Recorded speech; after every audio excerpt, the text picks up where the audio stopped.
Welcome to the DL Gaming Podcast. Today, we're going to be talking about the event of the year, guys, right? The Game Awards. Blah, blah, blah, blah, blah. Blah, blah, blah, blah. But first, my name is Christian. I'm Bobby. I'm Nick. And I have bronchitis. So if I cough during this, I don't have any mic skill at all.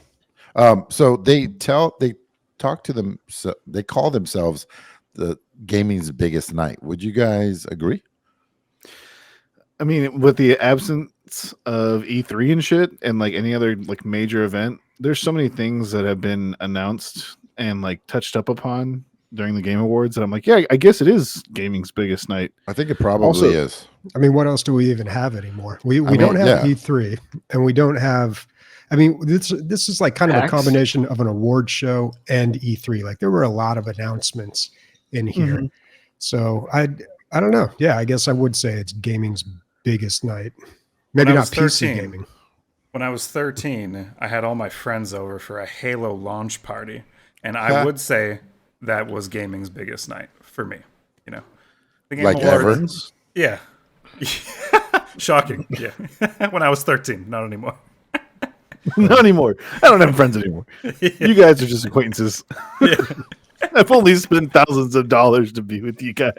Yeah, it's all good. The Game Awards was last Thursday. They always do it on a Thursday, and we had kind of a short announced watch party for it. We had a lot of people turn out from the community. I'd say there was maybe 10, 12 people there watching it, talking about it, watching it happen live.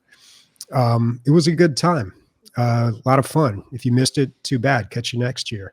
But I wanted to start out just by talking about our general thoughts on the ceremony. So this is the 9th year, I want to say. Well, actually, it's the 10th year since Jeff Kiley started doing the Game Awards, I believe. And 2014 was a notorious year because that was the one that was very not prepared very well and was kind of a disaster when it happened. It was the one with the actor. I can't remember his name. He was in Community.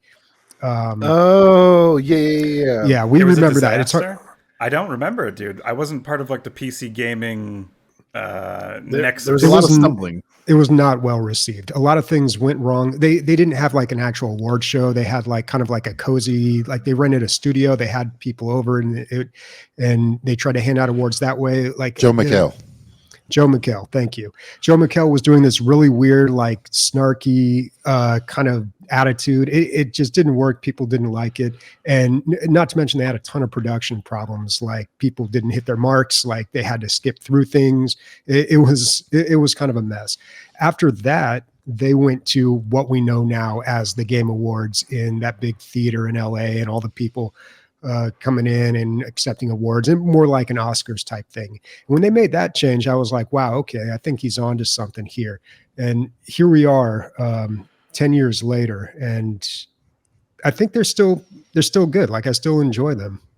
Just like to put it in the most general terms possible. What did you guys think? I think every year they get better.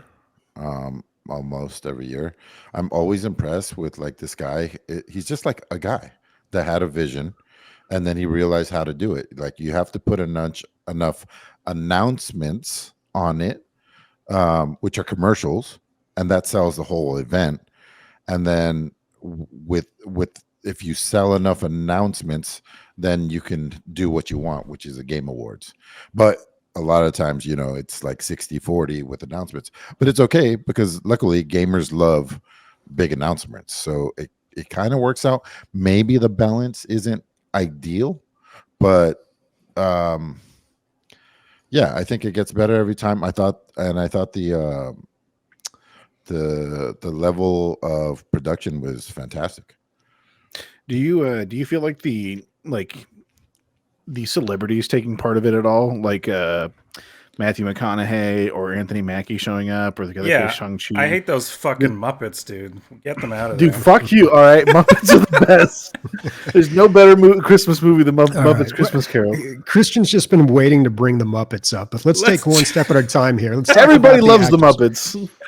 First of all, the actors, that's been a thing since the Game Awards back in the days when Samuel L. Jackson used to host it on Spike TV, and it was just like a good old-fashioned shit show, I guess would be the best way to describe it. I don't mind it so much. Some of the actors got a lot of screen time, but it does seem like that's something a lot of people complain about. Once the Muppets came on, though, I was like, why isn't Gonzo hosting the show? Hell yeah, dude. Gonzo's the best. He had the suit. In the suit and the I don't rat. get it though. I'm Because- like completely all right. removed from the Muppets. Why are the It's Muppets? just Because you're an age Canadian. thing.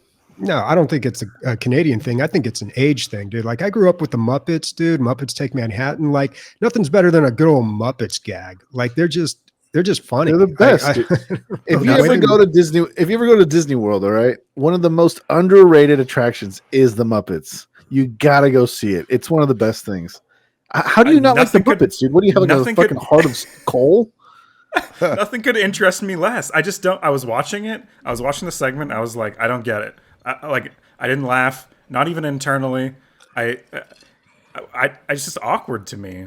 And what are the He Muppets? wants to fuck chickens, dude. He wants to fuck chickens. It's hilarious. That's the It's implication. hilarious. It's hilarious. Gonzo has a complicated relationship with poultry. Let's leave it at that. But regardless of celebrities and the Muppets, who are celebrities in their own right, let's be honest here. Is there anything else that caught your eye during like any kind of just general moments during the Game Awards? I do want to clarify a little bit. See, like when Samuel L. Jackson came on, I feel like he was paid for his promo, right? Like for his cameo. yeah. But I also don't think that Matthew McConaughey or Mackie were paid for their time last night or whatever. But here's Yeah. my thing. Like, Well, they were Anthony- paid by whoever they were promoting for. Oh, yeah, like yeah. Mackie Yeah. got paid by Twisted Metal. They didn't get paid Right. by the Game Award. I don't think. I'm just guessing. Like business hat on.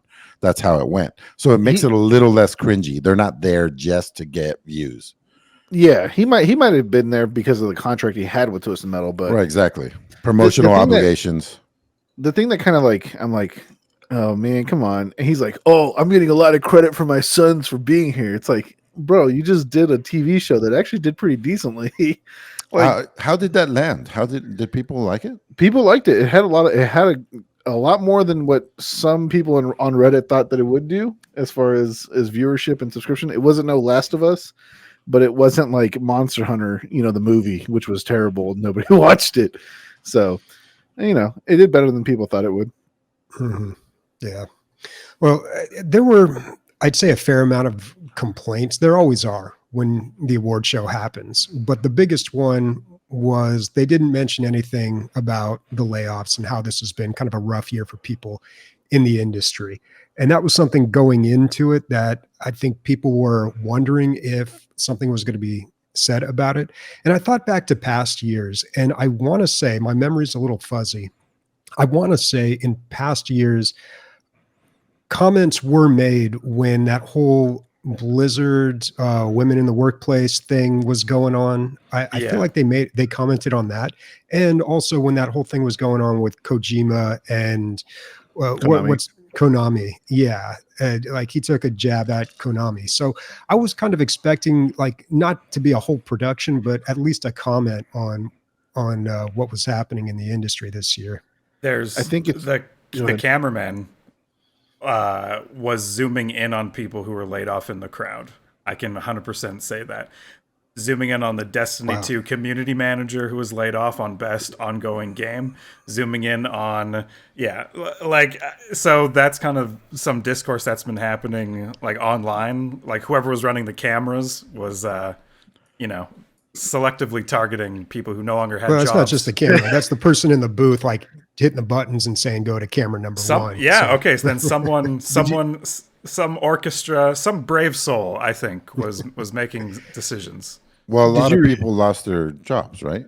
Like A lot of So people. I mean, what are your odds that you're hitting an industry that got infected?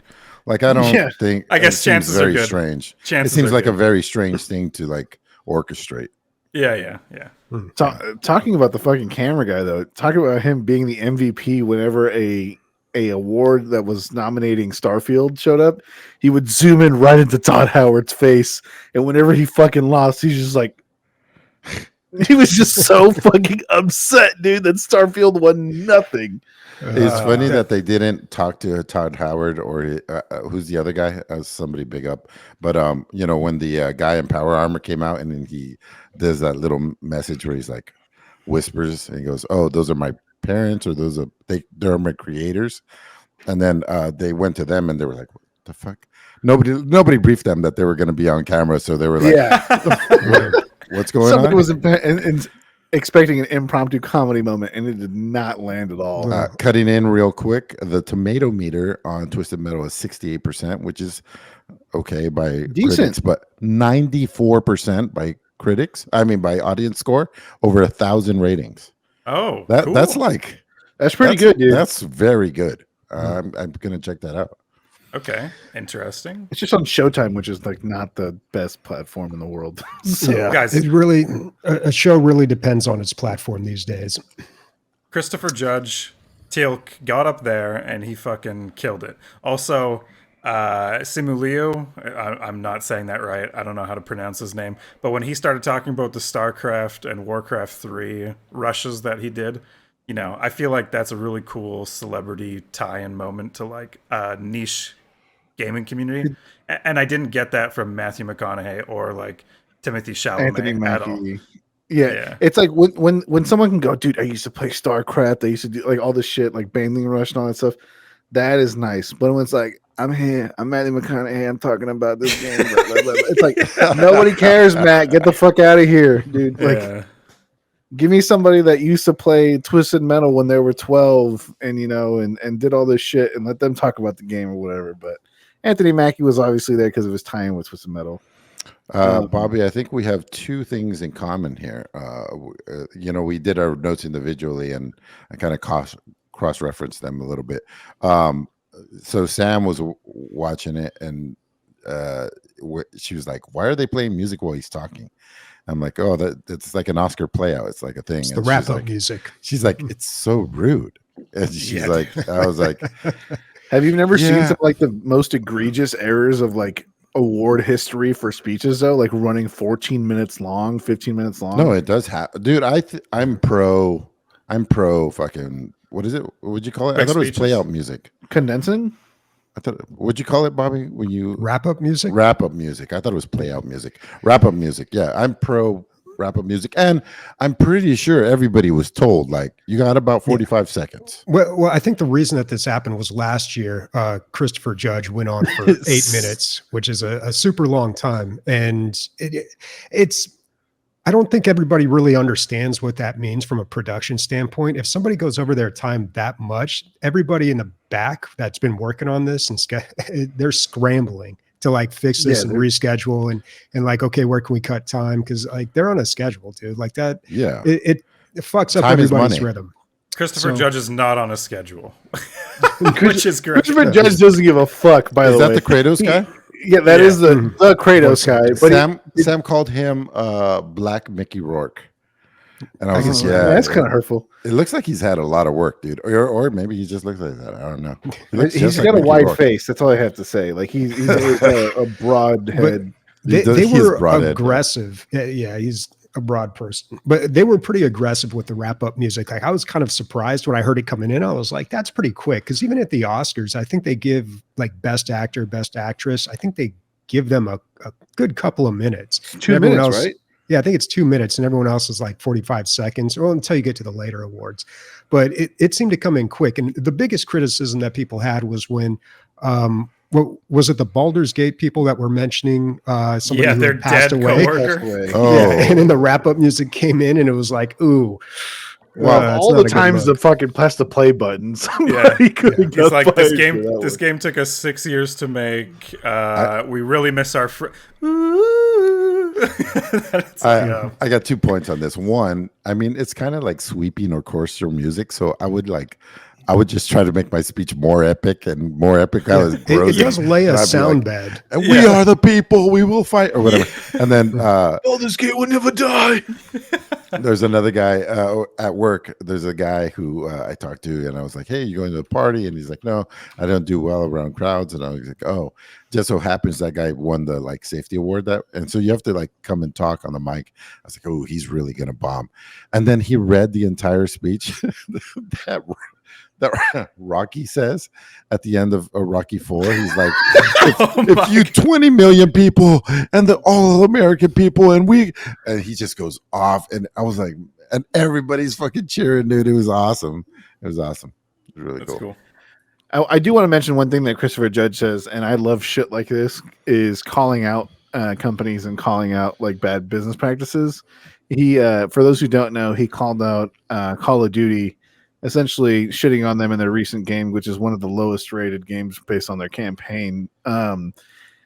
He's like, that's a company I'll never work for, and he's like ragging on them for like a solid like 45 seconds. And I like that shit. Like, I like when people or celebrities or companies are like jabbing at each other or just being like, fuck you, for essentially making trash, like yearly trash. So you know, I want to see that more in the future. It's a fun moment. It's not exactly slapping Chris Rock, but it'll do. Yeah. Slapping Chris Rock.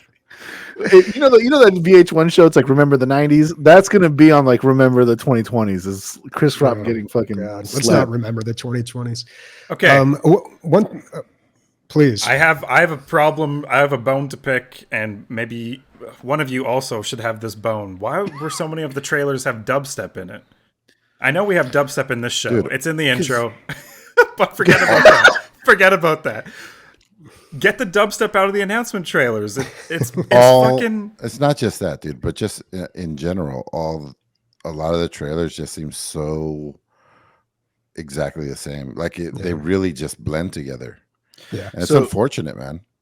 Well, that's going to happen when you watch that many trailers in a row. But yeah, all the video game trailers are cut very similarly too. They've got these rapid cuts, these really sweeping dynamic shots, and they're all very vague and sometimes a little misleading. And yeah, if you watch enough of them in a row, they're going to all blend together. And they all have the most generic names, it seems like, too. Like, I can't keep track.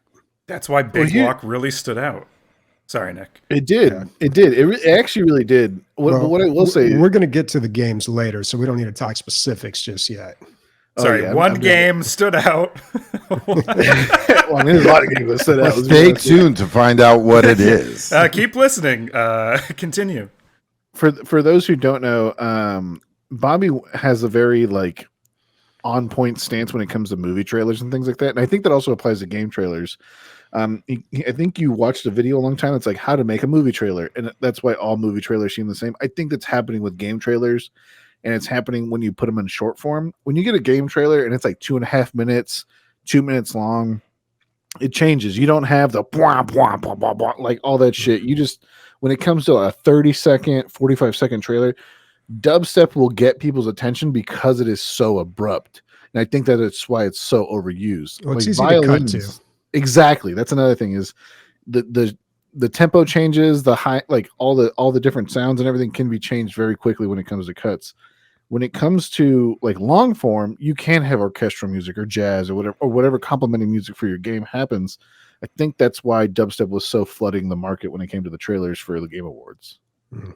Or maybe dubstep is just making a comeback. I don't know. Fuck, no! Please, no! I don't want that. I will say this though. I mean, whatever minor complaints people had aside, I do like the fact that there's a lot of representation at the Game Awards, like people from around the world. It took a while for the Oscars to get there. Like we all lost our minds when Parasite won Best Picture, and you know, it took 100 years for that to happen pretty much.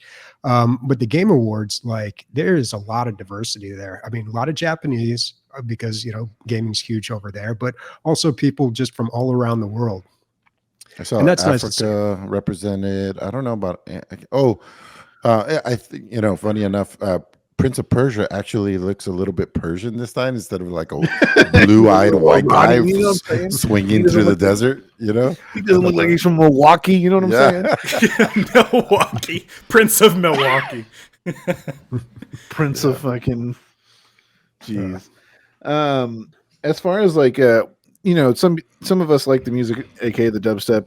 I don't. I know some people do in the universe. But what did you guys think of the orchestra or the medley before the Game of the Year award? Oh, obviously, I love it, dude. I love the orchestra. You know, it's funny. They call them the Game Award Orchestra, but I'm pretty sure that's the Hollywood Bowl Orchestra because you know they obviously do work together. Los Angeles Philharmonic. Yeah.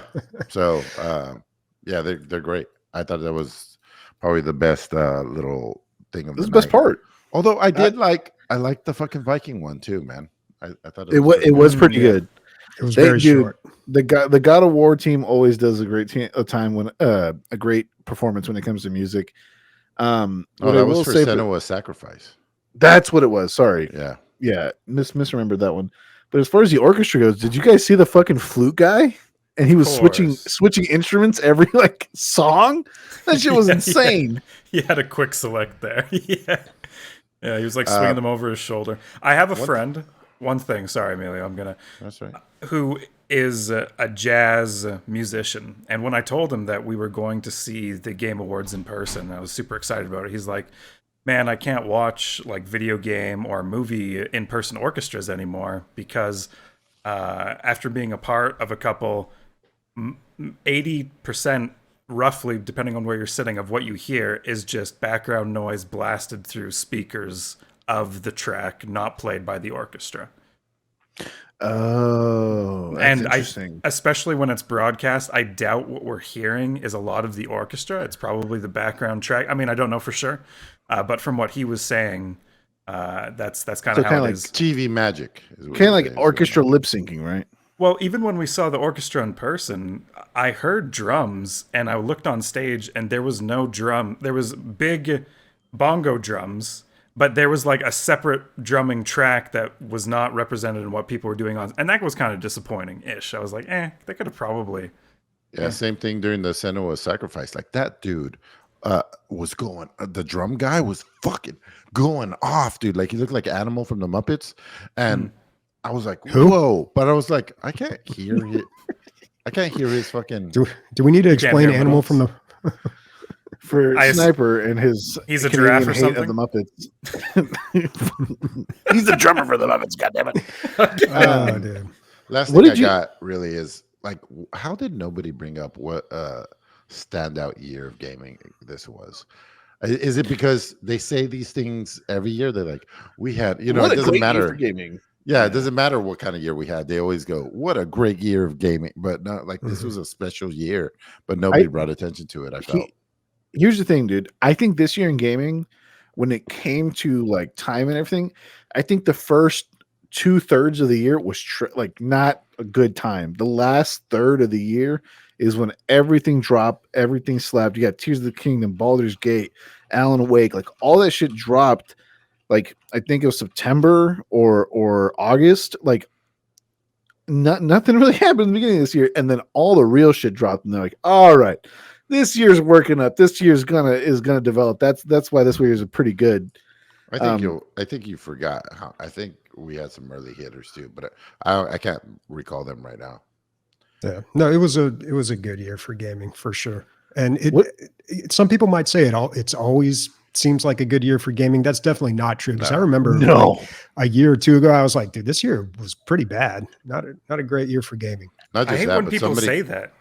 Though. Some people have cross-referenced these scores, the scores this year versus others, and it's like the best year in 13 years or something. Oh yeah, like analytically, it's the best. Analytically, it's the best year. But even years where people are complaining, I'm like, there's so many good games on Steam that release every year. Yeah. It's just like a crazy mountain amount. Like, yeah, AAA might not be the best, but it's what you connect with. Like if you play some good games and you really like them, but you know, if you're not into certain genres, and you may miss a few that are really good.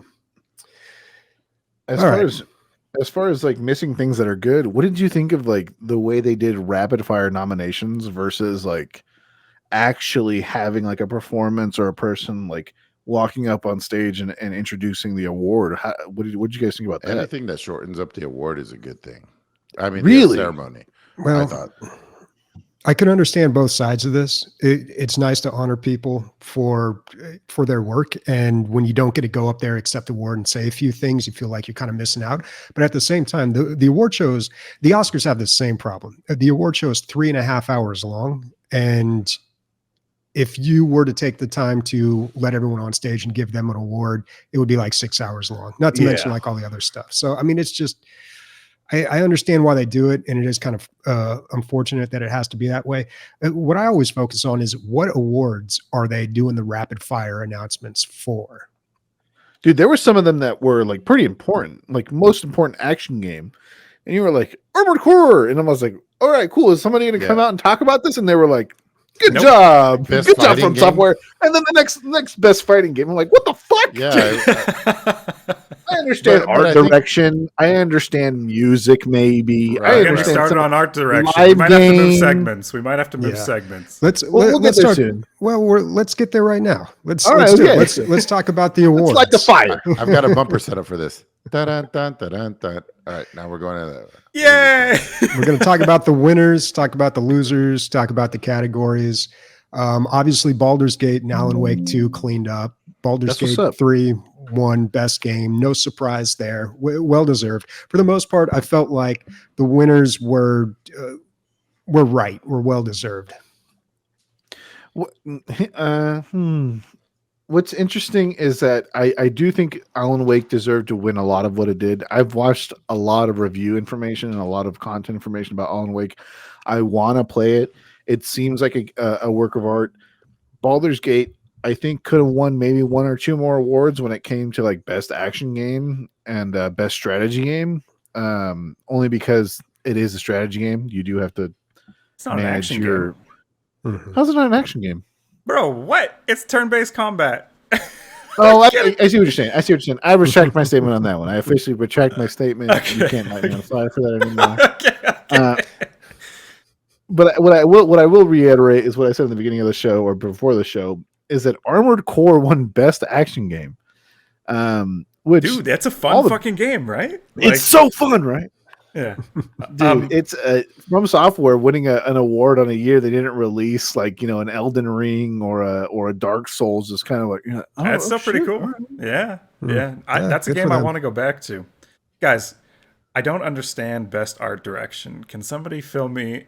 Like, I'm saying this as someone who knows nothing.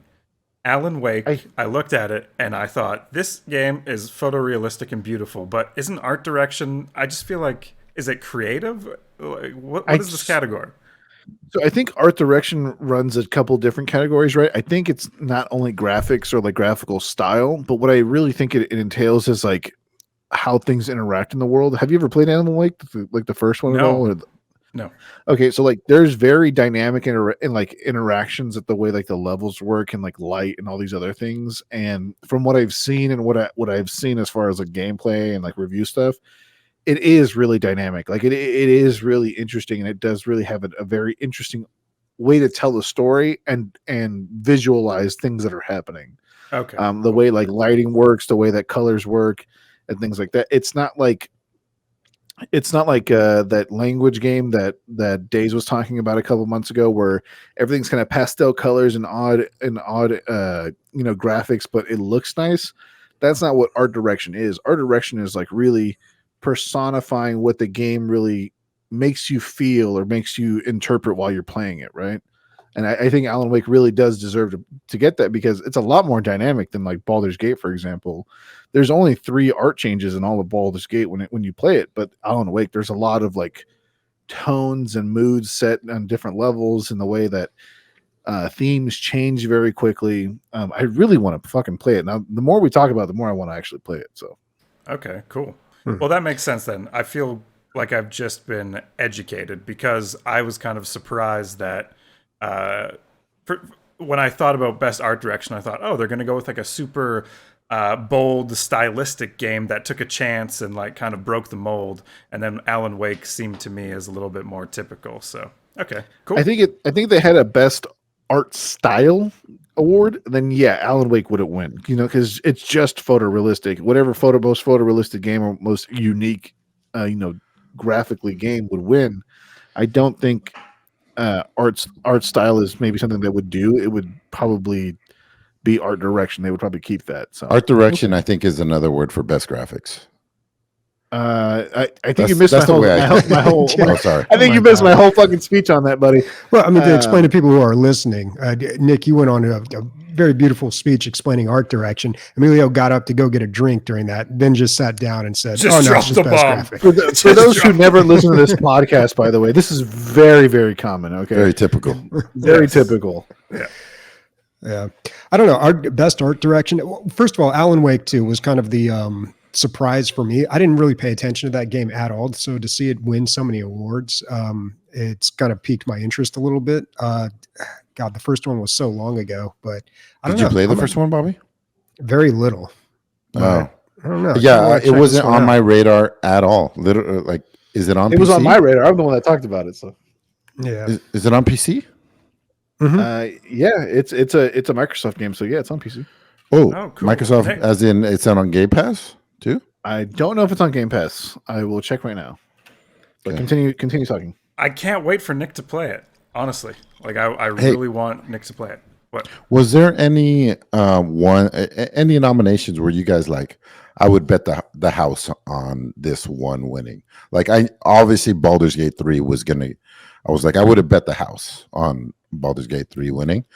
Another one was, I can't think of what the other one. There was another one I was set on, but game of the fighting game. I was like pretty sure it's going to be Street Fighter. But then most anticipated, I was floored that it wasn't Hades 2. Just Yeah. because how many people played that. But I guess the legions of Final Fantasy players overwhelm, people That's that what take a chance on Never, an indie. never underestimate the Final Fantasy players. Never underestimate the power of Japan. Rianne was beside me watching, and that's when she stopped watching. She's like, "What?" And she's like, "Tell me if anything else interesting happens." I'm leaving. I do want to redact my statement and correct it. Alan Wake 1 was an Xbox exclusive. That's why I thought Alan Wake 2 would also be an Xbox exclusive. It's actually on Epic Games. And it's only $49.99. So pick it up. And no wonder we didn't hear about it, or it was off that's our why, radar, dude. Epic Games is like a black hole. It really is. Unfortunately, there's been like 3 games that came out and were pretty good, and you just didn't hear about them because they were on Epic. There was that game. Well, now there's that game. Geez, I can't think of the other ones, but there was. It does that happen. happens. Yeah. I think we're all not surprised and pleased that Cyberpunk 2077 won Best Ongoing Game. Typically, that award goes to something like Fortnite, one of these games as a service, but they've been putting in a lot of work in Cyberpunk 2077, and it's nice to see some recognition because the game had a really rough launch, but we all knew it was going to be good. We knew they'd pull it around. I think they're pulling a No Man's Sky, right? Where like No Man's Sky launched, it was caca, and then now it's one of the best exploration games of all time. Okay. All right. I'm just. Have you played updated No Man's Sky? It's very popular. Don't play it now. We got to pick our battles on this episode. It's crazy. Yeah, I don't want to get into this. I don't want to. All right. We can agree that it's much better than it was at launch, for sure. Especially, yes, very much. Yeah. But another surprising moment was that, and you guys might not know too much about esports and things like that, was that Valorant won Best Esports Game, but Best Esports Player and Best Esports Event was won by League of Legends. I think, as bad as this for me to say, and even though I play League of Legends and I played a lot of Valorant as well, I think it's really, mind you, they're both being made by the same company. I think it's very weird that they kind of like baby handed them like Valorant Best Esports Game, because like, you guys don't watch the League of Legends World Series. You guys don't keep up with esports, but I do. And so, like, this guy, his name's Faker. He's been playing the game for essentially since launch, is the best player in the world and continues to be the best player, even though teams are signing 17-year-olds, 18-year-olds, 19-year-olds because they have these freakish reaction times. But this old motherfucker from Korea is still whooping ass, dude, for SKT. That's awesome. Is he like 30? No, I think he's 27 or 26. Yeah. Fucking old. Which is ancient in the fucking esports world, by Get the him way. out of there. Get him out of there. I'm just surprised that they weren't like, just let League of Legends take it all. Like, because if you never watched a League of Legends intro or a League of Legends like performance for the world like the World Series, essentially, it is amazing. Like it is a whole production value. They have bands, they have virtual bands, they have all kinds of effects, and it's like, I understand why that won best event, but why didn't it win best esports game? Like, it's still one of the number one games being played live today. So yeah, it seems odd, is what you're saying. I'm out of touch with esports, so I'll trust you on that. But I do always find it ridiculous when they read the screen names for the best esports player or the coach. And I know they've rehearsed this and they know exactly how to pronounce it, but I just want to see like some old man from like ESPN try to pronounce all these weird screen names that these guys have. Dude, Robert you say it was digital? That's fucking weird. Dude, my favorite was when they would try to announce like fucking ultimate frisbee team names. It'd be like, this is the UC Santa Cruz Banana Slugs, and then we have the individual team of the Carpet Beavers, and then like they would be so confused. It just reminds me, like the video game awards definitely reminds me of that, like how some of the announcers and some of the presenters are definitely out of touch. Yeah, but what you just said there in your joke was actually words. Robert Digital is actually 2 words. Like what this popular thing to do these days, I feel like with esports players, is to make words out of all sorts of random characters and letters, or letters and numbers. And give us an example, Bobby. Give us an example. Okay. Give us your top 3 most hated usernames. Wet Toast. So one of them in the list was like ecstasy, but it was like XQZZTCZZ something or other. I don't know. Okay, then, that's Probably the presenter dude was like, "How do you pronounce this?" Dude. And then he put like in parentheses ecstasy next to it. He's like, "There we go. This is easy." if they used their real names, nobody would have known who they're talking about. It would be difficult for a few reasons. Number one, like the younger crowd that think that's cool, and yeah, I did too when I was young. But you get old and you're just like, that's stupid. But the other thing is too, when they're shoutcasting, it's kind of difficult to pronounce people's names. I maybe use their last name or something like, I don't know. I think it's kind of ingrained in the casting now. So I don't know. It'd be kind of a hard. It's never going to change. I've just accepted it. Whatever. Dude, we call our entire listenership by their screen names. I think it's like we called. You're being old Grump McGee, dude. Like you just gotta. It's a lot better than it's for those who don't know. There's a very popular League of Legends moment in history where he goes quadra kill for Hooney. It's a lot better than that than quadra kill for Derrickson.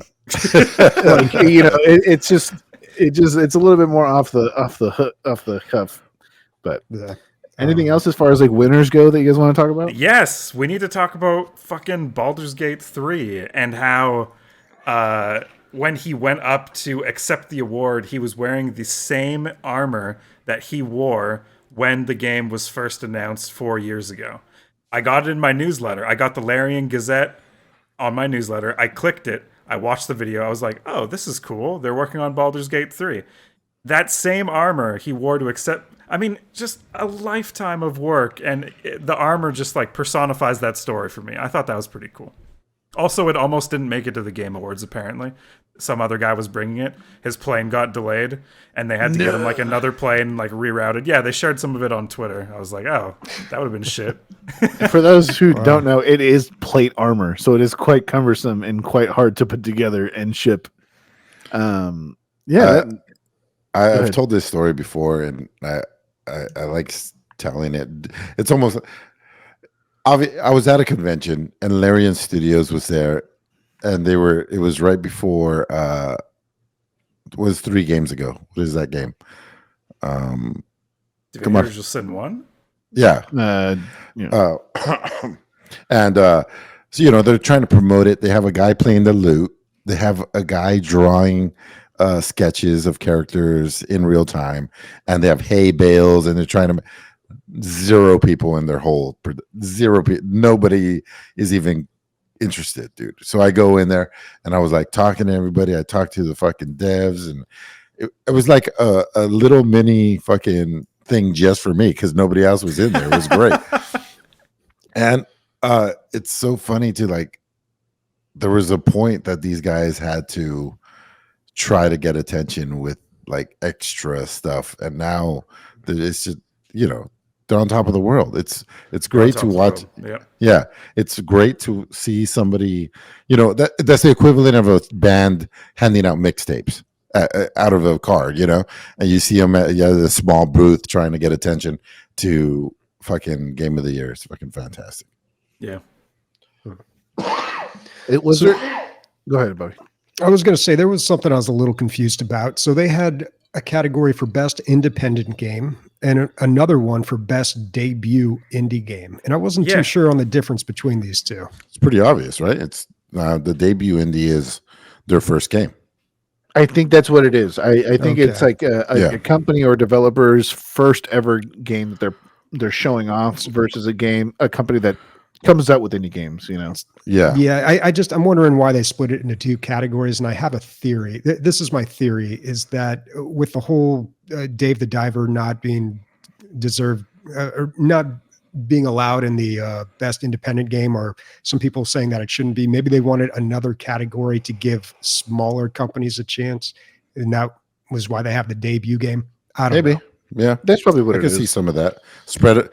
Well, either way, having two categories does spread the indie love. So, yeah. And I'm all for it. Last year, though, Stray won last year's best debut indie game, which I thought was also great game. Too. Yeah. I wonder how many total categories they have. I'm wondering if it's more 27? Than the Oscars.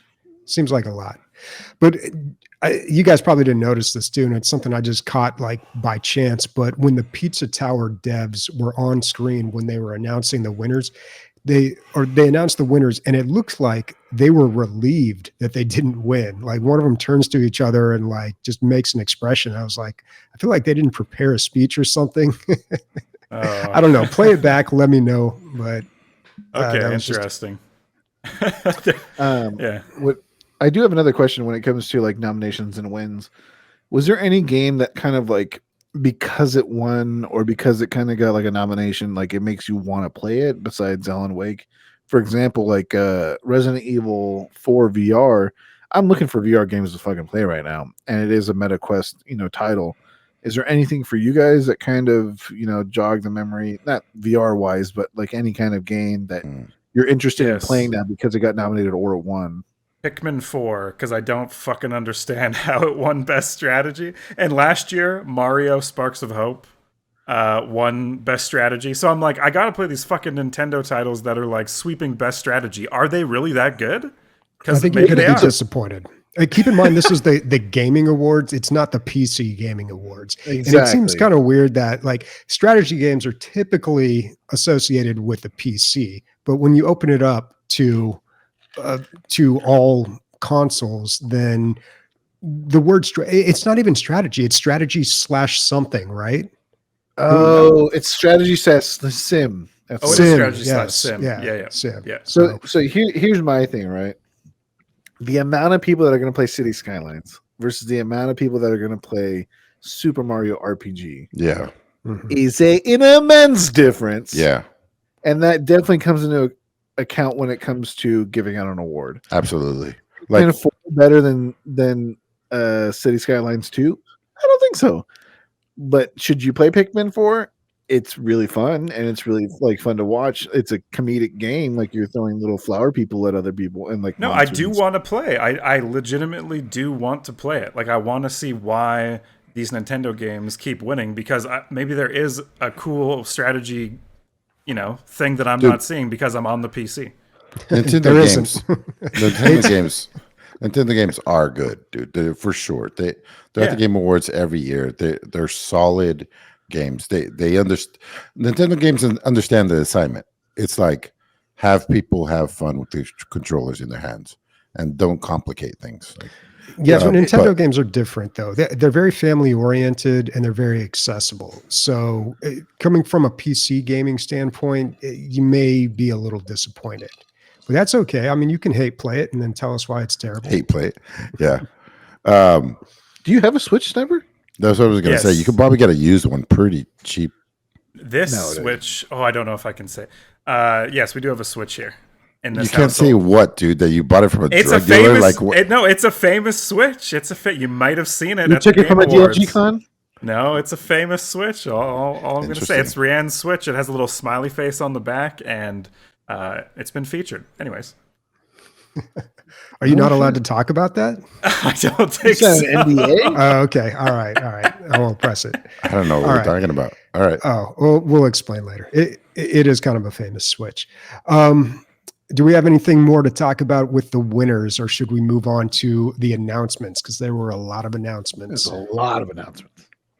I mean, I think we all agree, right? Baldur's Gate was a good choice. I mean, nothing was a super shock.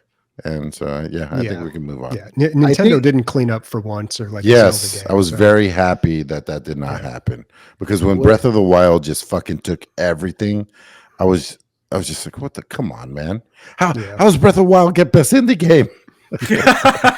Best esport game? What the fuck? I think one thing I do want to say when it involves like Baldur's Gate and stuff, right? There's not many games that makes me want to start my 7th playthrough of it, and that's why it definitely deserves to win Game of the Year. All right. You know, Divinity 1 or 2 never had a DLC, right? They only ever had the They have free Ultimate- OC. Which one? Destiny 2. Divinity 2. It had some stuff that changed the starting area. It also made it that it was like skippable. And Yeah. also added They some, like, upgraded the epilogue game, stuff. but I don't know. It wasn't Definitive like edition, right? Yeah. I don't know. Yeah. Maybe Baldur's Gate 3 is so big that they will do DLC. Hopefully they will. They just added like 2 hours worth of shit to the game. Yeah, I remember you was talking about The last epilogue, episode. Yeah. But, All let's right. talk about announcements. Game announcements. So there were quite a few of them this year. The finals got released, not announced, but released during the show. Christian, you seem to have a sixth sense for this, because you, as soon as the trailer started playing, you went online to check and see if the game had been released on Steam, and sure enough, it had. And we're talking about 1.0, right? Is that what we're talking about? 1.0, yeah. I Yeah. think it's a free-to-play title that's been in beta for so long. Oh, no. That I wasn't smart. I didn't put this together. What I did see is on Twitter, Jeff Keighley shared like a 3-second video of him opening a pop. And that pop is the fake sponsor in the finals. He was like in his hotel room. So I was like, that must have cost them so much money. They're spending a lot of cash. I bet you, to maximize, it's gonna release right as soon as the finals segment is over. So I feel like every year we have a little thing that goes, you can play right now. You know, like Yeah. Well, there was a which is couple awesome. of those. Yeah, there was like The God of War Um, DLC. the what is it called? That Fortnite Rocket Racing was like, this is coming out tomorrow. Or God or of War God of is War is this like is coming out next week. next week, and Yeah. you're like, what the? All right, cool. Nick, okay, so what were you thinking when you saw Kratos? Or did you know I about was- this? I did not know about this, but here's the thing that may raise your little fuzzy ears. It's a roguelike. Yeah, I saw that. Yeah. I was like, oh, that's sweet, man. That is really cool. It's kind of like what Remnant did. They just added. It's so easy. If you have the assets already built, all you're doing is changing up the mechanics.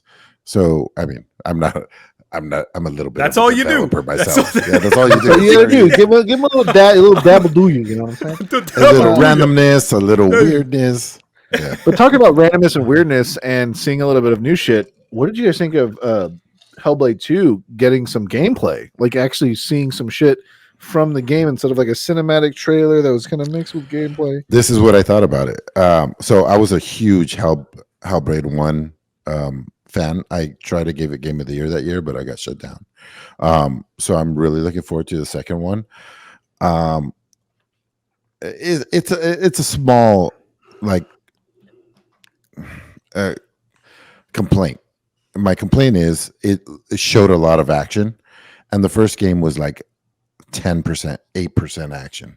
The rest of it was like puzzles, and if you don't know what it is, it's like I don't know what like just above cave people is called. It's like the next level up, but like that's what you're playing as, like the very Settlement age. yeah, I guess like settlements, like small villages and stuff, and that you're playing as a woman, and she has like psychosis She's and bipolar, and or like she's multiple personalities going on. yeah, and schizophrenic. Schizophrenic, yeah. And you're playing as her, and you know your other inside thoughts are like almost like people. They're whispering doubts in your ear all the time, and sometimes they encourage you to do bad things and stuff. And um, it's crazy. It's a crazy psychological game, and I love it for that. And in this second trailer, they were really pushing the action, and either they're going to go all action, which I doubt, but more likely than not, I think that's the way you sell the game. Because how can you sell Puzzles. 9 hours of like psychological puzzles? You can't. I think the other thing is that if you notice, a lot of the action was one-on-one dual combat, or like a little bit of a frantic movement stuff. I think that kind of stuff really does get people's eye, right? It's like, oh, this lady is chopping up this dude with like a goat's head on his head, and then all this other stuff. It's like, when it comes to an advertising sense, you're very much correct. Like, who the fuck is going to buy a game when it's 9 hours of puzzles? Unless you're a puzzle player game. But when You it guys comes are really to, breaking down this trailer. I mean, I liked it a lot. Look, I played the first one for a It's like small when amount of time, but the second one seems a lot better. I See, didn't play the first one, so like I don't know. They kind of washed over me, but you guys obviously are really into it. the first trailer, there was like a giant man. Half his body was like crawling on the beach, and they were all working together to kill it. That I was like, okay, cool. Like, I'm so super confused. I don't know what any of this means, but it looks awesome, and I was very happy with that trailer. And then this year, it was just like a action hack and slash, and I was like, that's like, she's not a warrior, but I don't know. The launch see. day trailer is going to be like sacrifice dubstep. It's going to be like dabbing. Somebody being lit on fire. Yeah. Speaking of confusing trailers or interesting trailers, what did you guys think of OD, the Hideo Kojima game that's being developed with Jordan Peele? I think we're waiting for you to tell us what we should think. Yeah. Of it, 'cause What should I think? You're the guy. No, stop. For those who don't know, PT was a previous horror game that was supposed to be released by Hideo Kojima. It involved the guy from Walking Dead, a couple of other celebrities, Guillermo del Toro. Guillermo del Toro. Because it didn't get released, they had to shift Guillermo del Toro onto the team for Death Stranding, and Norman Reedus onto that team as well. However, what I will say is that it is interesting that it's a Xbox exclusive or a Microsoft exclusive. But the second thing that I want to say about it is that the way they did the trailer without showing any gameplay, they just showed the actors doing the voices, the actors doing it's just voice warm-up lines that they're reading. Like, it's like how you warm up your voice to be able to do motion capture and things like that. You do a lot of different range movements in your mouth to be able to do those voices, to do those lines. Just that to captivate people was really interesting. Jordan Peele is one of the greatest horror movie slash social, how do I say this, bringing up social light for issues on the modern day, right? For those who haven't seen Get Out, for those who haven't seen Us, for those who haven't seen some of the other Jordan Peele movies, go on. Not just that, but he has his Monkey Paw Studios does a lot of stuff, dude. It's like he's promoting a lot of like black created content, and it's just kind of like a lot of creepy stuff. Because I've listened to a podcast that produced by Monkey Paw Studios was also. So I'm guessing it's Monkey Paw Studios that's helping them out with this. He also said that there's a bunch of other like famous people that are being involved, involved as well. Like, well, the thing is, like, Hideo Kojima is always one of those weird guys that'll start posting shit on social media, and you're like, what's going on here? Like, he posted more images of Mads Mikkelsen, he posted a bunch of other images with more like celebrities, and they're like, are these people involved in OD?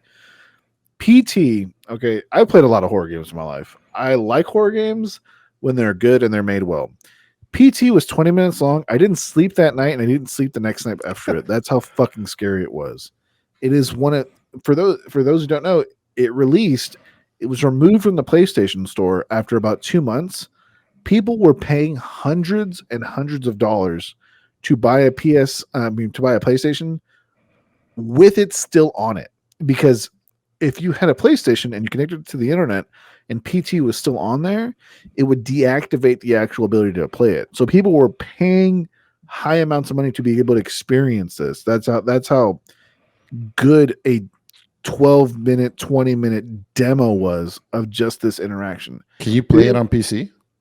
No, Now? you can't. That's no. I mean, maybe, I don't know. Like, you can find maybe like some rip or something, but dude, there's moments in that, and just that, like I said, 12. It felt like a fucking Pizza Hut demo that changed my goddamn life. For those who don't know, Pizza Hut used to release demos, like 6 demos on a disc, and send them out with pizzas.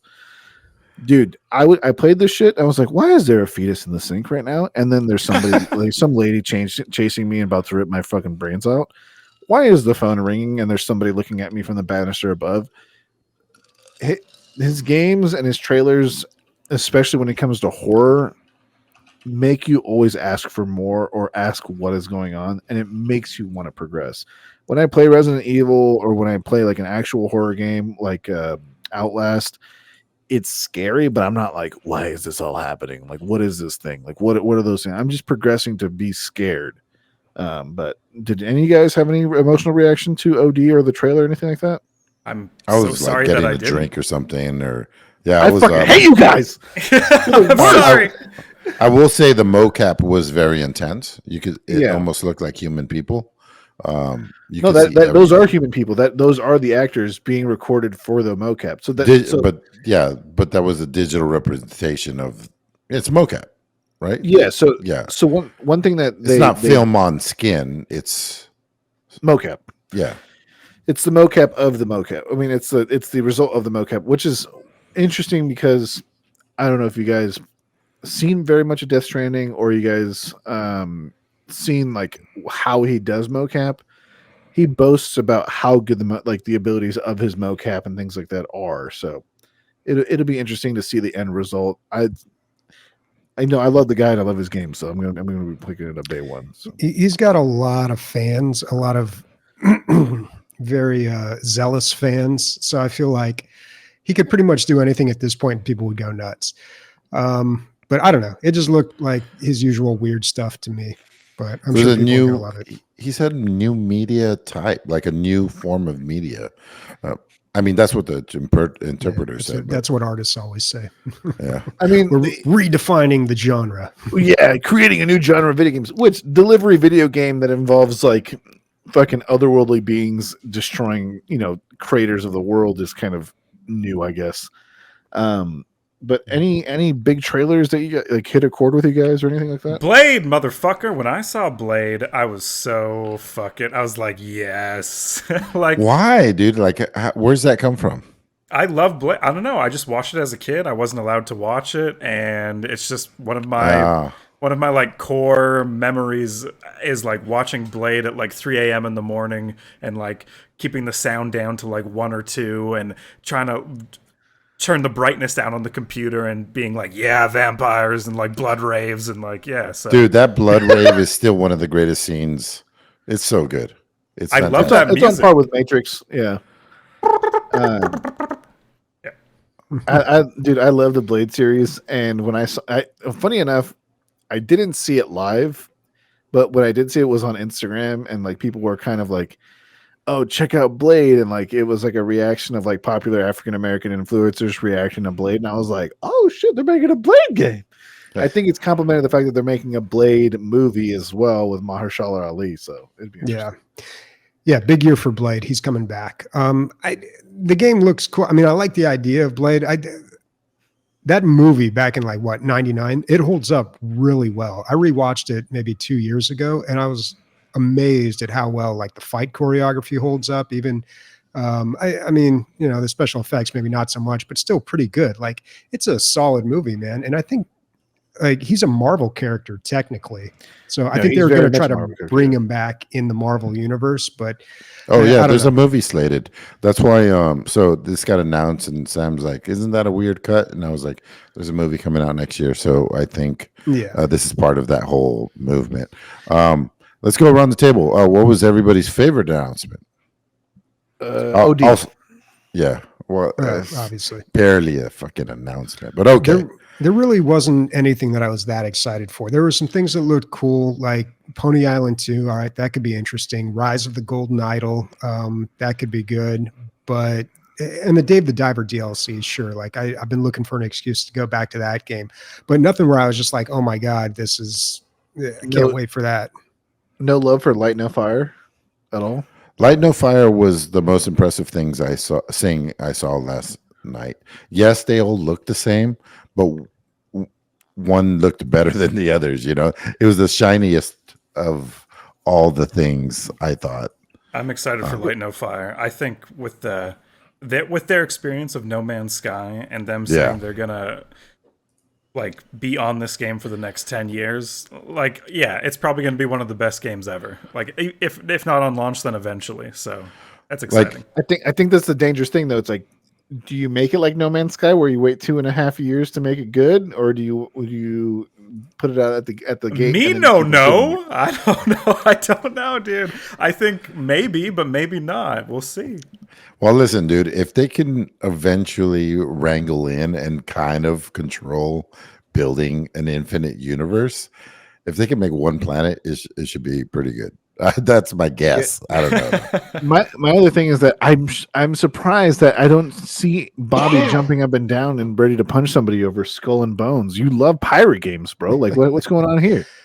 Skull and Bones look good, and I signed up for the beta. It is going to be on Epic, I think, because I had to sign up for it there. But here's the thing, like it's going to be competing in the same space as Sea of Thieves, right? And that's a tough game to compete against because that's really cornered the market on adventure pirate games. So I'm going into it with just an open mind and we'll see. But yeah, I could play a little bit of it and be like, nah, Sea of Thieves. Did you ever play Assassin's Creed Black Flag? Mm-hmm. It's the only one I ever beat. Oh, I love that awesome. one. It's the best one in my opinion. But go on. It's a little. I'm thinking Skull and Bones is a little more serious than. I mean, there's room for both. There's room for a cartoon one, and there's some room for a sweaty one. I feel like. Mm-hmm. Yeah, like Skull and Bones, you see them use like the mortars and the different gauges of cannons and things like that for different types of damage types, and so that really piques my interest. I liked Sea of Thieves. I played it since the launch. I played it when the major update. I played it even now, and like I like the game, but I want a sweaty 8v8 fucking pirate game. Like I want a game where it's like, hey Jimmy, you're on repairing shit. You know, Billy, you're on reloading the cannons. Like Guns of Icarus for pirates, basically. No, well, see, here's the thing, man. People think Sea of Thieves is very casual. The competitive is very competitive. Like, yes, very. It gets real serious real quick. Like when I was really into Sea of Thieves, I started watching streams and getting down the tactics, and like it's a lot more competitive than most people think because they spent like a little bit of time in Sea of Thieves doing like single player stuff or just PvE things, but it has that. As far as like graphics, yeah, it's still very cartoony, so it gives that appearance. But I don't know. I mean, I'll see what Skull and Bones has to offer, but I don't. It was weird when you were going down that rabbit hole of strategy because you also developed that pirate accent for like 12 episodes. You couldn't get out of it, and I was really worried about you. And your girlfriend sent me a picture. You were trying on different eye patches. Anyways, I just kind of wanted to. I'm glad you've returned from that. I think the other thing is that when it comes to Sea of Thieves, you have like the Kraken, you have the skull ships, you have all this other shit that kind of happens. Like I think people want like a legit, colonial era ship combat game, I guess. Yeah, I know what you're talking about, Nick. But like, because Bobby, I think what he's talking about is like, you're using a blunderbuss. You don't have to aim that well to shoot people in that game. Like the skill The skill level is not what it is in Counter-Strike, is what I'm saying. If you got a little bit of Counter-Strike and you put it into Sea of Thieves, maybe you get Skull of Bones, is what I'm saying. I don't even know what that means, man. Counter-Strike plus Sea of Thieves equals Skull of Bones. Okay. I like that. There's I like a buy that. section. You're buying fucking muskets. I mean, it's I love mostly that about math equation. I think it makes sense. That'll be the title of this fucking episode. Bobby, here's the a finals. terrible. The Sorry. finals, yes. The finals getting blasted on Steam for slowing the game down. I'm just reading verbatim from what you've written here. I just watched a video where the CSGO devs talk about how they manually minused everyone's ping by 50 because people were complaining. And then they got like great reviews and great feedback from the community. But nothing changed. Yeah. You know? So in the finals, they said that the finals said that they haven't changed anything at all. Yeah, so the complaint was that people thought they had slowed the game down. And in fact, they didn't change anything at all except for they outlined it in the article on PC Gamer. They changed a little bit of the animations and some other things. I can't remember what, but they didn't slow the game down. It was just perception is a very powerful thing, apparently, and people thought that it was changed. So it was getting review bombed, but it's perception, and it's also follow the leader. Like, oh yeah, I should be mad too if that guy's mad. People bandwagon a lot on that. I think when you have beta games and then you have releases, people always complain about either a minor change or a perceived change. And it's very easy to hate on a game more than like it. Yeah, I think after a big patch, people are looking for problems more than are looking for But by the way, just throwing it out there, I know I'm the worst one to show up for these things. We should all play the finals one night. I played it for like 3 or 4 hours one day, and it's so fun. It's so fun. I've been having a lot of fun too. Yeah, it's the perfect game to just the skill ceiling is probably high, but to understand everything you have to do takes like 2 or 3 minutes, you know? Like you can hop in and have a great time pretty easily. So that's a good game. Easy to learn, hard to master. So not a bad, doesn't sound too bad. And I didn't realize it was from DICE. I didn't realize it was those guys. Or from the guys who brought you or something like that. From some ex-DICE developers, I think. Bobby, I don't know if you know this too, but there's like small, medium, and large builds. So you got your like fast little scout guy, and you also have your like run through walls with a sledgehammer guy. And it really mixes up the gameplay as well. Yeah, I'd be down to check it out. I think some people in our Discord were playing it today, in fact. There were a few games. There was like a lot of nostalgia in these game announcements too. So a couple of things. Number one, Brothers Tale of Two Sons getting a remake. I'm not sure that it really needed a remake, but here we are 10 years later, and it's just looks like a graphical upgrade to it. This is what I'll say about that. It kind of reminds me of what just happens with Hopo Games with Risk of Rain. So the guy makes the game on Game Maker, smash hit Risk of Rain 1, makes Risk of Rain 2, gigantic hit, takes the money from that, and probably goes back and does everything he couldn't do with Risk of Rain 1 all over again. You know what I mean? And now Risk of Rain 1 is so much better because it took some of the things from 2, plus all, it's not just one guy anymore. So yeah, but you know what type of game Brothers: A Tale of Two Sons is. Like, I don't think it's something that you really remake. Yeah, I mean, first of all, what I read is it's just a graphical update. I don't know if that's speculative or not. Maybe it'll be more than that, but it's just a like kind of a walking simulator adventure game. I don't know if there's anything, and it's mostly about the story, which is a very powerful story. But I don't know if like the guy felt there was something missing in the game he needed to go back and correct. Well, if you update the graphics on a walking sim, that's half of it, right? I feel like, and it's been long enough where younger people are not going to pick up the original game. Just it's not going to be on the radar. Yeah, I mean, we'll see what happens with it. The same thing with World of Goo too. I was like, yeah, we all love that game, however long ago it came out, but are people really going to be that interested in playing it again or playing a sequel that looks like it's basically the same thing but more levels? World of Goo was the first game that I saw that like blew up on Steam, and then you saw it on mobile, and then you saw it on tablets, and then it was just everywhere. I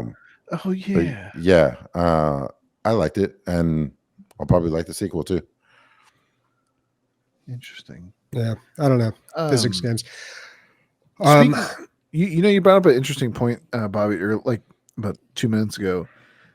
Games being made by ex developers, kind of, standing out and kind of bringing a light to the show. What did you guys think of Exodus? The game being made by ex BioWare developers. It looks very Mass Effect-y. It had that really emotional trailer. Dude, Whoosh, I just yeah. washed right over me. I saw that trailer and I was like, "What the fuck?" Dude, it was just like- didn't care. It was one of the games that there were a few of these during the Game Awards, but it was like somebody typed in generic video game into AI and it spit that out. I was just like, dude, I don't know. It looks You know like, what's interesting is that I have the same feeling you two do until I heard it was the people from BioWare and the people that made Mass Effect. it's I'm like, always the people from something, dude. I get that little little dab of acid, the little body of Christ on my tongue. I'm like, man, maybe I might keep an eye on this. You know what I'm saying? No, for sure. Yeah, there was a little something there, dude. Because when I was doing my notes, is I'm gonna put this one on the announcements, and I was like, no, somebody else will. I think it might be good. I mean, who knows? I did put this is in my show notes. I know we already talked about it, but I says I want to know Big Walk, know it like a man knows a woman. Like I just because I don't know what it is. But I know I want it. But I know I want it. Yeah. Yeah, dude, the music for that trailer. I watched it again right before doing the show, and I was like, "This is such a bold, whimsical. I fucking love it, dude. Like, I want to play the game.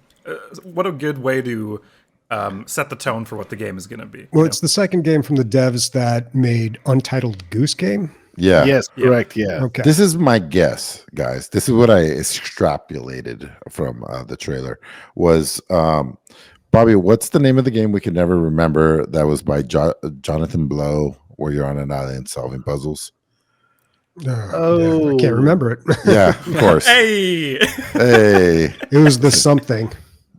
The whatever. You're on an island solving puzzles. There's nothing more to it. This looks like a multiplayer. The Place. Witness. The Witness. It seems like you're a multiplayer, goofy band of weirdos that are going from place to place solving puzzles that are group based. That's what I got from it, but I don't know. and it's going to be a great time when we all play it together. I'm going to bond with each of you. It seems like very much a perception puzzle game mixed with a team based puzzle game. Like it definitely checks a lot of the puzzle boxes, right?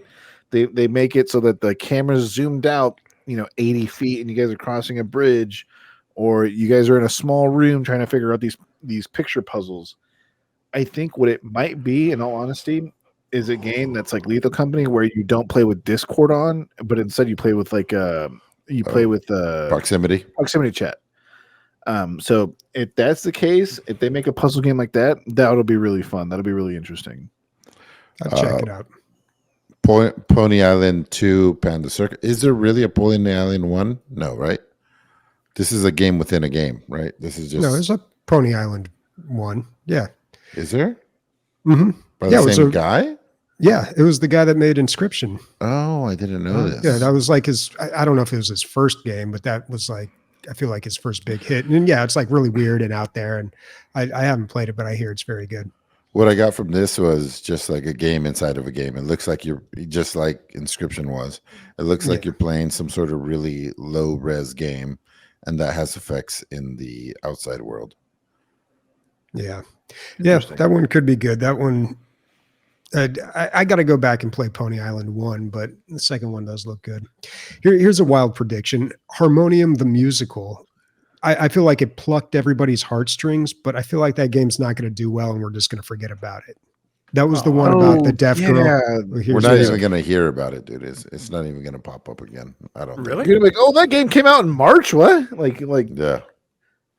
Was there any game that was premiered or showed where you're like, another one of these at all? For me, it was like the Dragon Ball fighting game. But here's the thing: as the fighting game nerd / Dragon Ball nerd, there's a series of fighting games of Dragon Ball games that are known as Budokai games, which follow a very different format than all That's the what other this ones. is, right? That's what this is. And so, think about 2012, 2011, all your cousins coming over or friends, whatever you got. For me, it was cousins. everybody's beating the shit out of each other physically and in game because of this Dragon Ball fighting game. And that's what this one is it's another one of those. Was there anything that you guys were like, wait, another one of these is coming out, or like this sort of game is also coming out? Like, isn't the market flooded with these? Video games in general. That's true. I'll tell you what, though, the Jurassic Park survival trailer, I feel like everybody was excited because it's Jurassic Park. We all love dinosaurs, but Hell the yeah, trailer was just like way too cinematic. It was just like, where's the game at? I don't Yeah. know. I was like, what are they doing? They're remaking the scene from the movie, but they're not? Yeah, I don't know. I was very skeptical about that one. Do you guys think that a true Jurassic Park game would be one where you're like hunting dinosaurs, or like that would that reach audiences best, or would it be like a survival game, sort of like Ark, where maybe you can try to tame some species of dinosaurs? Like, would it be a movie based game where you're running around and you're one of the characters from the movies? What do you guys think is like the best Jurassic Park game platform or like mode? Honestly, I feel like the building your own park. What was that? Jurassic World Evolution. Like, that's a great idea. Yeah, those are good. Probably the most like accessible type of sim strategy game like that I've seen, but I don't know. I don't want to go on a tangent down that road. Bunch of Sega remakes announced. Not sure how I feel about that. Like, I like the trailer. I like they brought back the whole like screaming Sega at the very last second. That was that was classic. That's like Super Nintendo Play It Loud, like back in those days. But I loved all those games, but I'm like, I don't really want to play them again. And they've already remade a lot of them, like Streets of Rage. So I don't know. We'll see how good those turn out. But yeah, that, and then the last thing kind of that jumped out to me was Windblown. And that just looked like a multiplayer Hades kind of, and it's from the developers of Dead Cells. So I feel like that could be something really cool. Yeah, I feel like that one is a deep cut that like our community especially is going to be super hyped about and watching. But I do feel like, you know, niche to almost everyone else probably who's watching this show. Like maybe this one is just for us kind of thing, you know? Mm-hmm. Yeah, Windblow. Yeah, just because of they've been working so hard on Dead Cells, doesn't make them like they're actually pretty good developers. They've just been focusing so hard. So I really think that they're going to take that experience and apply it to this new game. I think it's going to be pretty good. Yeah, just because of that Dead Cells pedigree, man. They got the system down. If they made Dead Cells multiplayer, I think it'd be a runaway hit. Sick. Anything else as far as announcements goes that really caught your guys' eye? For me, it was obviously Space Marine being announced for September, but anything else? Yeah, where is my I had one thing that I want to put on, that I had a man crush on that African dude that talked about his dad dying. Oh yeah, no, that was a super cool story. So first of all, the story was awesome. His accent was awesome. His attire was incredible, dude. It had taste of Africa, taste of America. I was like, shit, this dude looks on point. And then I saw the game and I was like, it didn't look bad. It looks like Ori and the Blind Forest, but it doesn't look as good as Ori and the Blind Forest. And we're talking about like fucking many years later.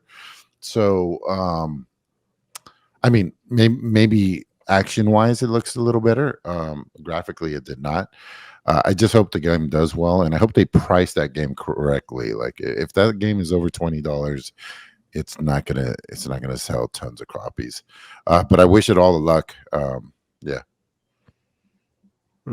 Okay. All right. Well, I think that's a wrap on the Game Awards. Guys, it's Guess That Sound. There's $45 in the pot. We're adding $5 every week. You out there listening get to guess a sound. I'm going to play it right now. Uh-oh. Did it come through? Yeah, we heard it. Yeah. Okay. I didn't hear it, so that's super cool. So this week, Marco sent in a guess. If you want to guess, you email pixelshitshow@gmail.com. His guesses are Age of Empires 2, a swordsman attacking other units, Ooh, and because he's a patron, he gets 2 guesses. Total War Rome, legionaries attacking barbarians, real barbarians, not Mongolians. Okay, Ha. a little bit of a throwback comment. I don't know. Who do I want to get the drum? Bobby, can you give me a drum roll, please? No, my tongue can't do that. Okay, Emilio, may I have one? Yeah, his girlfriend complains about that all the time. It's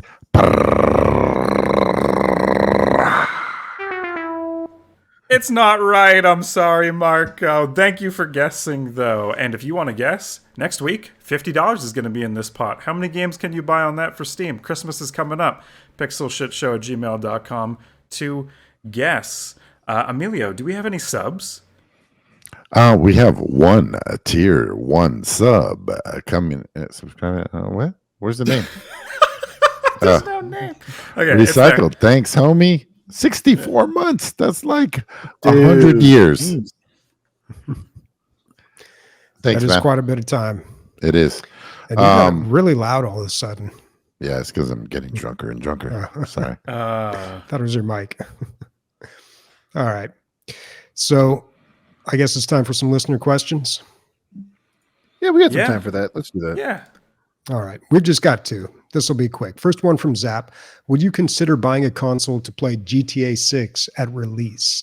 Absolutely not.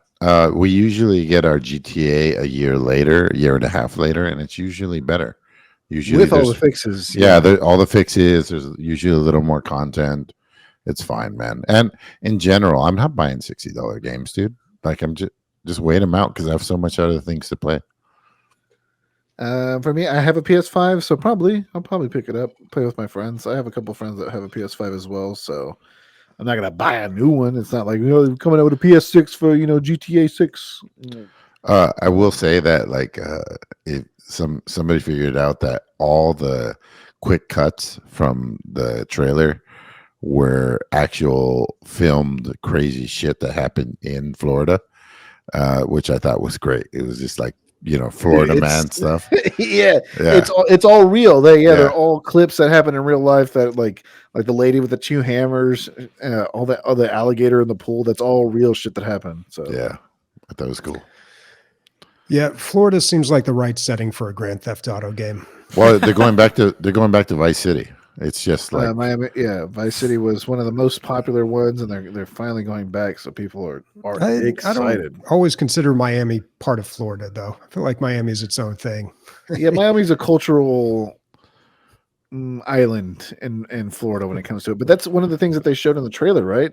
They showed a lot of the different. I don't want to say subcultures, but they definitely showed like the hoopty culture with like all the drifting cars. They showed like the mudding culture with like Caucasian people and things like that. And they showed like drug dealer culture and Latino culture in Miami. So it's cool when you look at the map. Like it definitely shows on the map that there's all these things that are there in real life, right? You have all these different cultures, but they all blend in Miami. Vice City doesn't do that because it was really just a game that was trying to be kind of Scarfacey, but with like a lot of jokes. GTA 6 really does look like an amalgamation of what current Florida looks like. it's a great place to do it because there's this guy that's from there that he's been on Rogan a couple of times, and he talks about it. He's like, it's Miami/Dade County. That's what it's called. Miami/Dade County. Miami is a small little city that has colorful things. Dade County surrounds it, and it's the poorest county in Florida.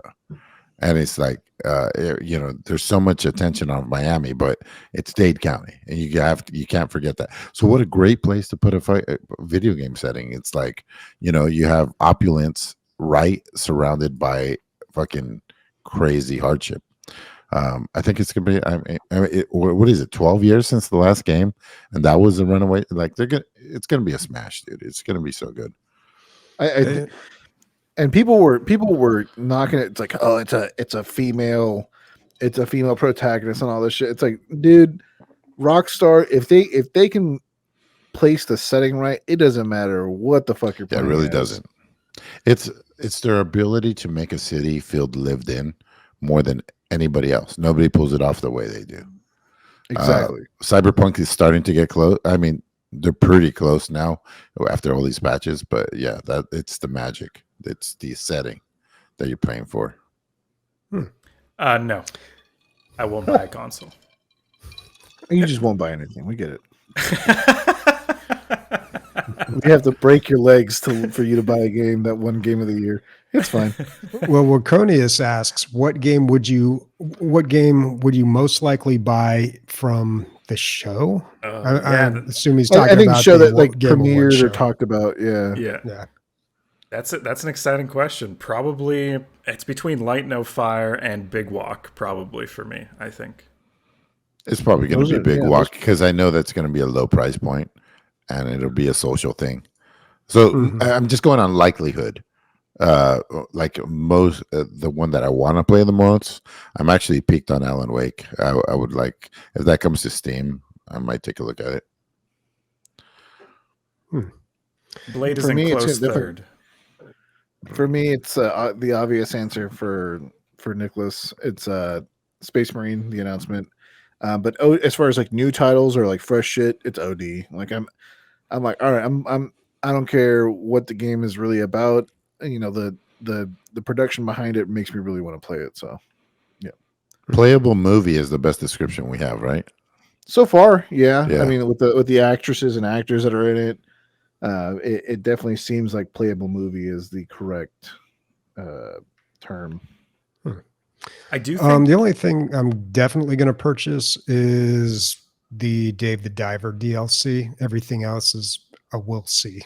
Was that for sale, Bobby? Do you know? I thought that was just I thought that was just a collab. No. So Dredge is a game. You guys know that, yeah? But it's Dave the Diver. It's a collab. Yeah, collab. I think they're just making an appearance in each other's game, but I don't know. Maybe I'm wrong. I think that's what it is. Yeah, I don't know if the DLC is going to be included or if they're going to charge for it, but I wouldn't mind paying. It's a free update. Sorry, I'm just reading it live right meow. A free update to Dave the Diver. Oh, okay. Cool. All right. Then I will be buying nothing. The sign language game. Woo! The sign language game that apparently is going to fade into obscurity. I've always wanted to learn sign language, you know, but that it's going to take so much time and attention. You're not going to learn it from a video game, dude. Well, yeah, that's the worst place to learn anything from. Well, I don't really agree with you guys on that. I think it could be a part of learning, you know, like a good first step maybe to get acquainted with certain signs and stuff, and then you can go on your own and, you know, take it a little bit more seriously. So that one has me intrigued, and maybe if I'm feeling, you know, learny, I feel like I don't like how you guys said it was going to fade into obscurity. I feel like I need to fight all of you on it. The only reason is because like 2 years ago there was this like a game for blind people, or yeah, something like that, and it looked fucking awesome. Like I was like, wow, they did such a good job with this, and then never heard of it again. But that's what I'm basing it on. And yeah, I hope all the best for it. If you have a good cause, go for it. I want you to do the best, not just good. All right. What's everyone playing this week? Rogue Trader. I started the game with Leslie. I'm going to probably complete the game with Leslie. This is the Warhammer CRPG. Interesting start, interesting gameplay. I want to play more of it. So, is that turn-based strategy? It's turn-based strategy.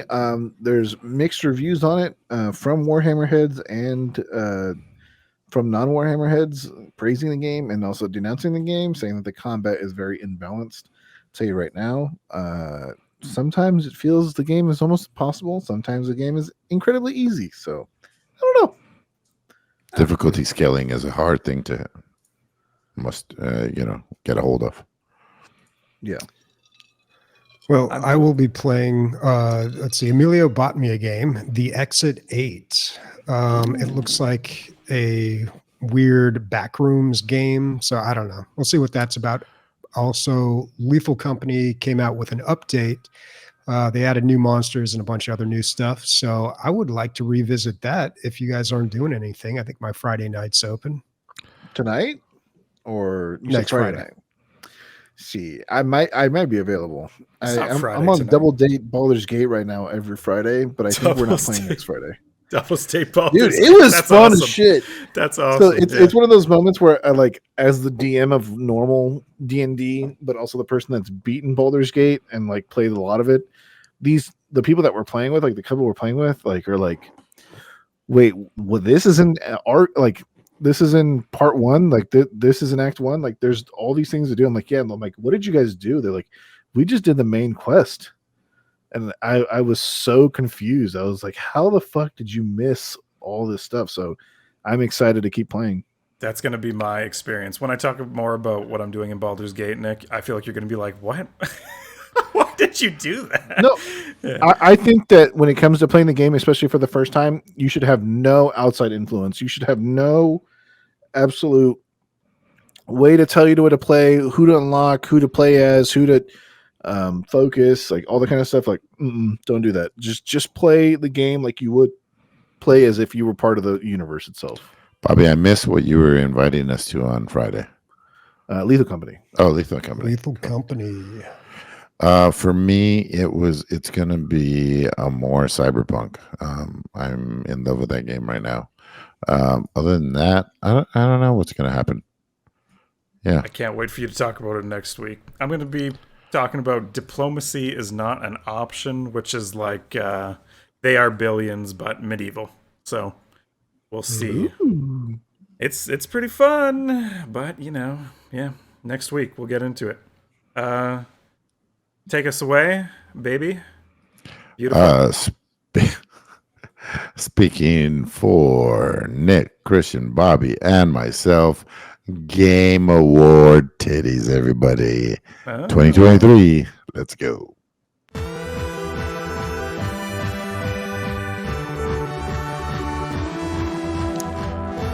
Told myself I was going to come in this episode with more energy, but I just came with more bronchitis. You started with energy, dude. I got bronchitis. Hey, you started off pretty high. Yeah.